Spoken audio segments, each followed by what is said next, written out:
right now, let's go back to Russian roulette and pick another section from the book. I don't know. Should we go beginning, middle, end? This is very much towards the beginning. After that party, Sean and I saw each other almost every day after school. We'd usually go to Doug's house. Sean, me, my brother Wu, and Doug. Now the narrator is describing herself as a 13, just turning 14-year-old girl who's in her very first relationship with Sean. The three of them were best friends in high school and were all 2 years older than me. We'd listen to records or play cards and eat some snacks. Doug's mom would come home from work, pull up a chair to wherever we were sitting, and light a cigarette. She would ask us about our day. She had a deep, booming voice and smoked like a chimney. Her dark red lipstick, the only makeup she wore, would stain the filters deeper and deeper crimson as she puffed on the cigarettes and blew the smoke with great force, aiming it far above our heads. I did not know many mothers who worked, and I always thought she looked both professional and exotic in her tailored dresses and sensible pumps. When it was time to go home for dinner, my brother took the shortcut through the neighbors' backyards. Sean and I took the long way around, following the street, so we had that few minutes of the daily walk to be alone. He held my hand the whole way. One day, when we were walking home, he grabbed a handful of fresh snow from the road and put it down the back of my coat. The cold stabbed into my back like 100 frozen knives. I was stunned. "I can't believe you just did that," I said to him. And then I did something dorky, like stomp my foot or put my hands on my hips. He laughed, and like it was the funniest thing in the world, he knocked my feet out from under me. I toppled to the ground. I lay there in the street, arms and legs all over the place, totally shocked. "What the hell is wrong with you?" I yelled. "What was that?" I picked myself up and dusted the snow off my whole body and checked to see if I'd ripped the knee in my pants in the place where a big giant ache was starting. He was still laughing. "What the hell's wrong with me?" Sean said. "What the hell's wrong with you? Seriously, we're having fun here." I felt like the whole world lost any sense of meaning right then, like I couldn't figure out a single thing. I thought it was a mean, awful thing to do to me. But he really seemed to think that this was fun and funny. He was my brother Wu's best friend, and Doug's too. In fact, they both kind of idolized Sean. And I knew I was a scaredy cat, weird kid. Okay, I thought, maybe it's me. Maybe this is the way fun looks like between a girl and a boy.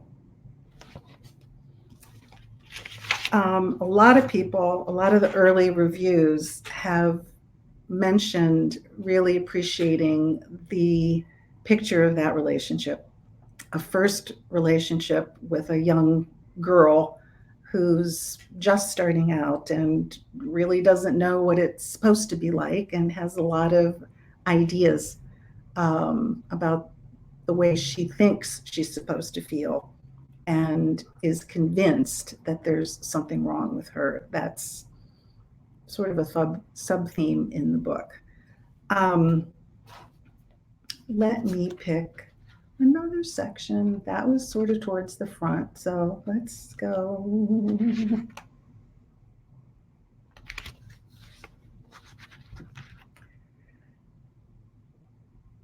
I always wanted to get married at the farm. From the very first summer after my parents bought it, when the wildflowers and the mountain laurels burst out that first spring, and the ferns came out of nowhere with their fragile, curled fiddleheads pushing through the still cold ground and stretching towards the sky. This is the place, I thought, where I want to join another person's life. I will gather an armful of wildflowers as I walk to meet my future husband. The orange of lilies, the creamy white of Queen Anne's lace, the vibrant gold of black-eyed Susans, the lavender of wild phlox. Maybe I would weave a crown of flowers to wear around my head as well. I knew that I wanted to stand at the crossroads of the farm for the ceremony, the patch of sloping lawn between the front and the side of the house, small spot of grass that links the orchard, the meadow, and the path that leads to the copse of old pines. Beyond the pines, the wide lawn that heads to the creek. The ramshackle spring house that scared me so much stands at the lowest point of this patch, built over the natural spring that feeds our pond. Ungodly amounts of intestine-like tubes of tadpole eggs appear each spring, an astonishing harbinger of life, of rebirth. Okay.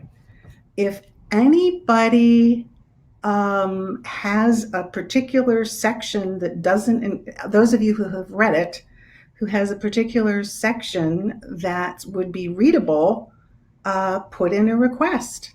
And hello to, I think since I last mentioned, Debbie and David, who I mentioned your book, David, and Peggy and Karen.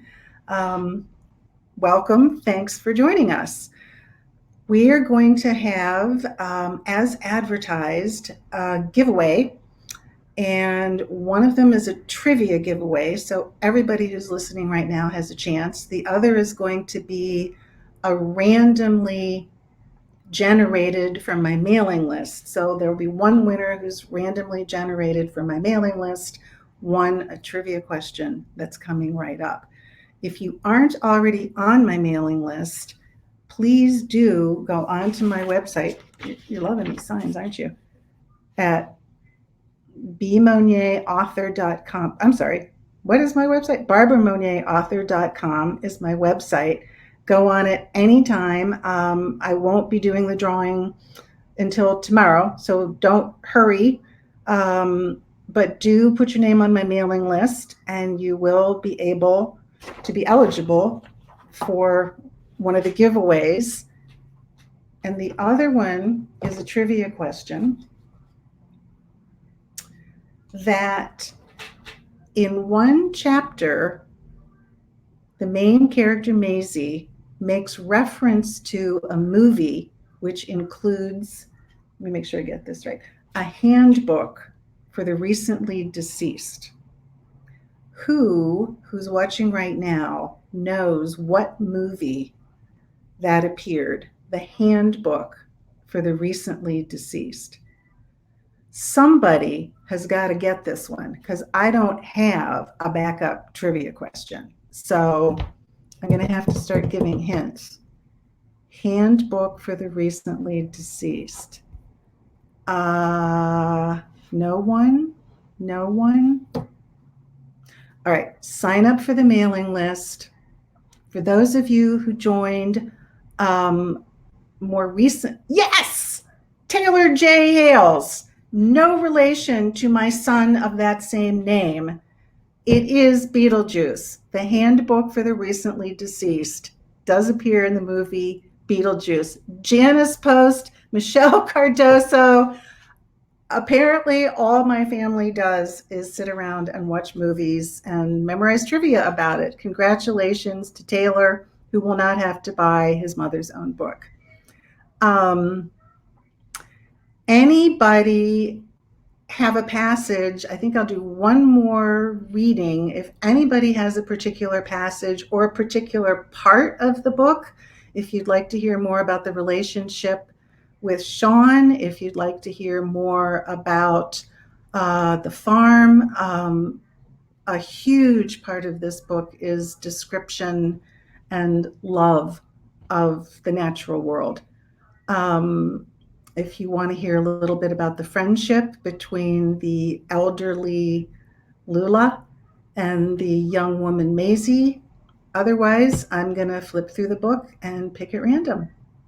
So I know there's a little bit of a delay between what I say and what you hear, but I think we're going to do one more Russian roulette. I'm pretty excited. Okay, let's see.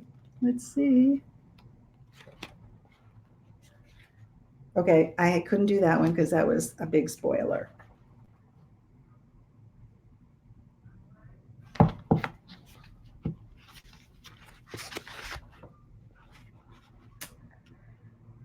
Maisie is talking. Thank you for bringing Jewel Weed, Lula. Thank you for reminding me of one of the best days I ever had. I take the flowers from her hand, and I swear I can feel it. Lying on the ground in the orchard, head to head with Wu, staring up at the clouds. The bristles of his buzz cut pressing into my scalp at the point where our heads touch. Little flyaway strands of my hair blow across my field of vision and brush my cheeks. The towering stalk of his Timothy grass chew waves back and forth as he moves it around with his teeth. My eyes fill, and I tell Lula that I need to go to the kitchen to get a vase for the flowers, the jewel weed. I return with an old milk glass vase filled with water and put it on our table. Lula shuffles the deck of cards that I had gotten out. I put the flowers in the vase and watch her old hands adeptly handle the shuffling. There is something that seems perfect about those hands. Don't you think it's amazing that my brother and I only found them that 1 year? I ask her. I spent a lot of time wandering around looking for them. We used to come up here pretty much every weekend from the time the snow melted in the spring until the time it started up again in the fall. And after all this time, here they are again. Lula doesn't respond. She seems focused on the cards and the thought of the game ahead. Lula pushes the cards towards me and says we should cut the deck to determine who deals. I draw the 10 of spades. Lula draws the 9 of clubs, and I deal out the hands. I'm a little afraid I'm talking her to death, but I say, do you know what? These cards were here when we bought this farm. The Bishops, the people who owned this place before my family did, just walked out one day and we walked in. They left everything, like a neutron bomb had gone off. Every sign of human life had vanished. Every remnant and relic stayed behind. The kitchen cabinets were filled with their dishes. The drawers held their silverware, their cooking utensils, their pot holders. Towels hung on the towel racks. Freshly washed sheets lay carefully folded in the upstairs bureaus. Extra ones, because all 5 of the beds already had sheets and blankets and pillows on them, carefully arranged. They left their board games, their decks of cards, jigsaw puzzles with pieces missing, all in an old oak table. I used to go around each room of the farmhouse, opening every drawer and looking at the things inside. It was as if my family had walked into somebody else's life. I mean, look at these cards. At some point in history, somebody went into a store somewhere and looked through all the decks of playing cards, and they picked these, the ones with the Grecian urns overflowing with fake grapes. One deck with a watery purple background, the other a muted peach. Somebody thought these extremely odd cards were the perfect thing. And here we are, 2 people who were complete strangers just a few days ago, who met by chance, now playing a game of gin rummy with these very cards so many years later. 2 people who may at some point play gin rummy, Lula said, or may not. Point taken, I say. Your turn. Okay, that is